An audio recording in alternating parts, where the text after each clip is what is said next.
Dragi građani i građanke Bosne i Hercegovine, zemlje članice Europske unije su upravo dale zeleno svetlo za pristupne pregovore sa Europskom unijom. Presretan sam zbog ove predivne zemlje i zbog svih vas. I moram reći da i za mene lično ovo je moment kojeg ću se zauvijek sjećati. Prije nešto više od godinu dana sa dodjelom kandidatskog statusa Europska unija je poslala jasnu poruku i širom otvorila vrata pokazujući da je spremna za proširenje.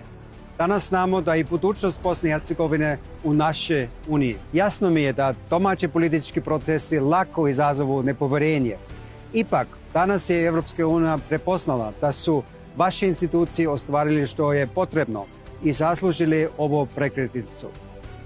Ovo je potvrda da je kompromis moguć i da su reforme nadohvat ruke.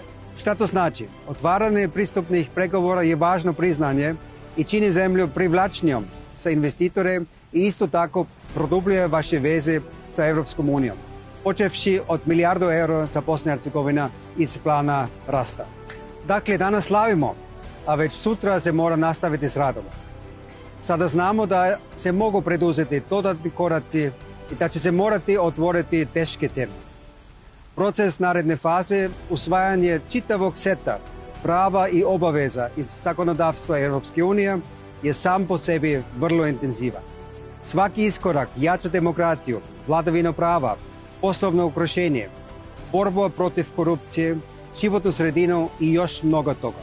Istovremeno, Europska unija nastavlja da ulaže i pomaže kao niko drugi. Dragi građani, dragi prijatelji, prije 40 godina uspjeli ste organizovati nezaboravne olimpijske igre.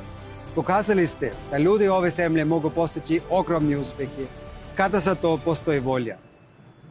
Vjerujemo u ovu zemlju. Mi smo prijatelji, mi smo partneri i bit ćemo zajedno u Europske unije. Jer Bosna i Hercegovina je od uvijek u srcu Evrope.